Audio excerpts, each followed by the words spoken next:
आपण मैंने देखिपे देखु आम फाइनाली आसिकी पहुंची गलु पुरी जो गेट वेलकम पुरी 42 किलोमीटर। आपण मैंने देखिपे आम पुरी गेट जो लिखाई 42 kilometre Puri welcome to Puri सेठी आसिक पहुंची गलु।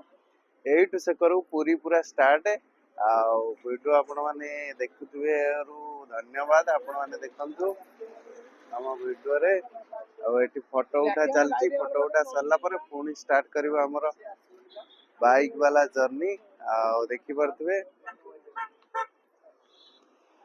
देखंतु आम वीडियो आपण मानु केमि लागु निश्चिंत कहबे भलो लागुतरे फॉलो सब्सक्राइब निश्चिंत करिवे। जय जगन्नाथ जय जगन्नाथ। देखंतु ये एकरे ब्लॉग करछि ये बबुल कुमार देखि पारछे ब्लॉगर हैदराबाद